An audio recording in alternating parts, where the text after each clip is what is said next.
Salut à tous, c'est Goldring pour une nouvelle vidéo. Quoi? T'es pas là depuis un an et tu oses revenir comme ça, comme une fleur, comme si de rien n'était? Ah, salut toi, ça fait longtemps.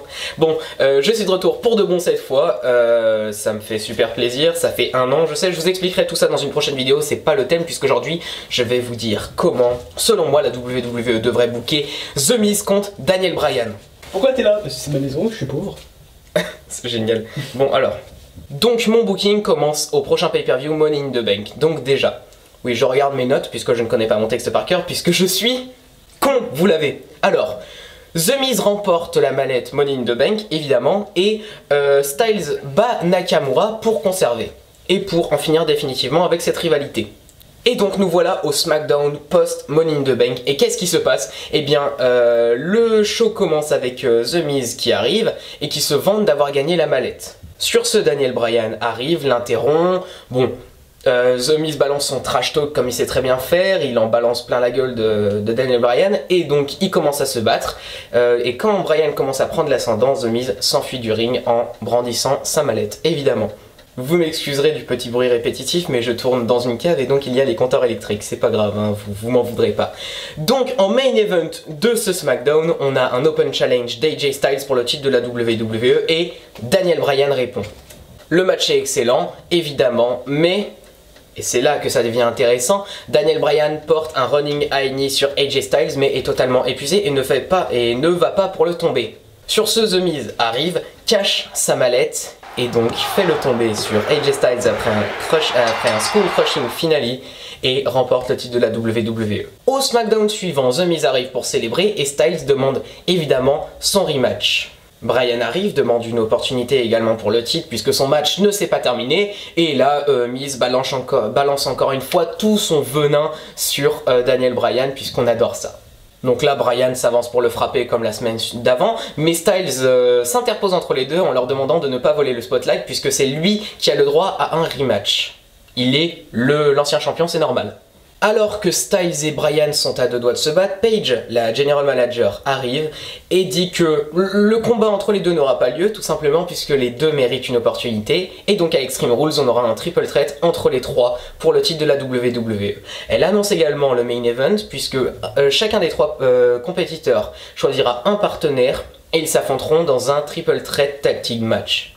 Donc en main event, on a AJ Styles et Karl Anderson contre The Miz et Samoa Joe contre Daniel Bryan et Jeff Hardy, puisque on en profite pour lancer une feud pour le titre des États-Unis entre Samoa Joe et Jeff Hardy, puisque ça me fait kiffer. Miz et Joe l'emportent après un passage à tabac de Joe sur Hardy et un tombé de Miz sur Hardy. Donc la feud continue, je vais pas détailler tous les SmackDown, et on arrive au pay-per-view où The Miz conserve son titre en faisant le tomber sur AJ Styles.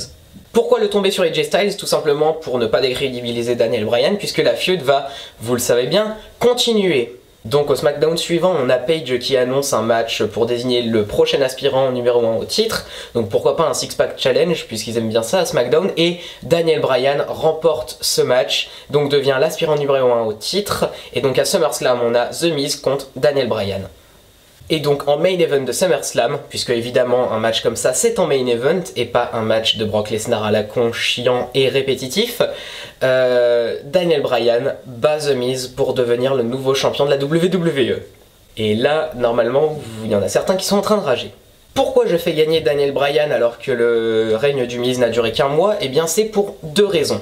La première, c'est pour faire plaisir aux fans. Ça paraît con, mais les fans, on peut pas toujours les frustrer. Il faut leur faire plaisir de temps en temps. Et c'est là qu'on arrive au numéro 2, c'est que on va leur faire plaisir pour encore plus les frustrer au mois suivant. Puisque la rivalité va continuer, The Miz va demander sa clause de rematch évidemment, et à Hell in a Cell, le pay-per-view d'après, on a en main event encore une fois The Miz contre Daniel Bryan en Hell in a Cell match pour le titre de la WWE, et on va dire que vers la fin du match, il y a Daniel Bryan qui fait un spear sur le Miz contre la grille ou inversement, et donc la cage est ouverte. Et là, quelqu'un vient pour faire une intervention. Donc on peut imaginer que ce soit Samoa Joe ou Nakamura. Disons que c'est Samoa Joe parce que ça me ferait kiffer une rivalité entre Joe et Bryan. Donc après cette intervention, le Miz l'emporte sur Bryan et regagne son titre de la WWE. Donc le SmackDown suivant, il y a cette fois un rematch entre Daniel Bryan et le Miz, et cette fois le Miz l'emporte clean.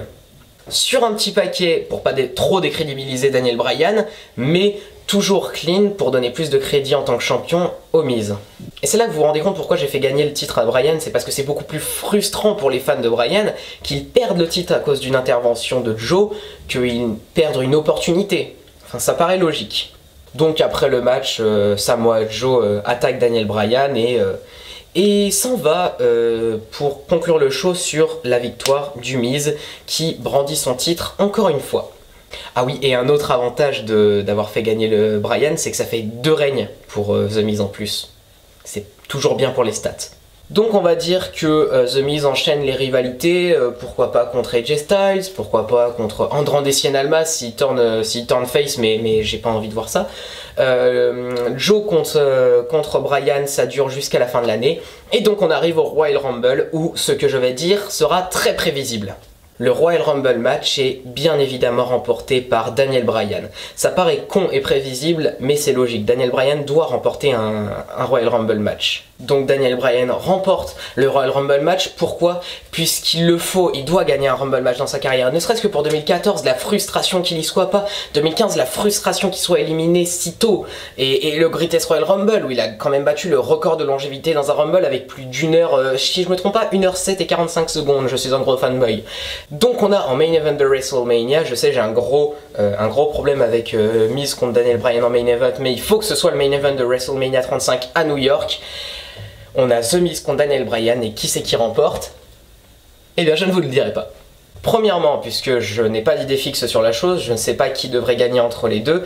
Et deuxièmement, parce que vous pouvez me donner votre avis en commentaire. Selon vous, qui gagnerait entre les deux? Qui vous feriez gagner? Parce que je suis un gros gratteur et que je veux plein de commentaires pour être référencé. D'ailleurs, il y a une carte Google Play à gagner dans la vidéo. Donc merci d'avoir regardé ma vidéo de retour, puisque oui, je suis de retour pour de bon. Cette fois, j'essaierai de faire minimum une vidéo par mois, au grand minimum. Normalement, il y en aura plus, hein, mais c'est vraiment le minimum du minimum. Merci au jeune homme qui a fait une petite apparition au début de ma vidéo. On l'aime beaucoup, on le salue. Allez. C'était Goldring, votre bon et loyal servant aux cheveux d'or. Je vous dis ciao pour une nouvelle vidéo et à dans 7 mois.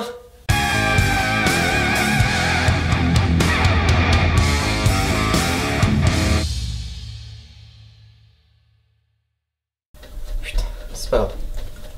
On va attendre. Les joies d'un tournage dans une cave.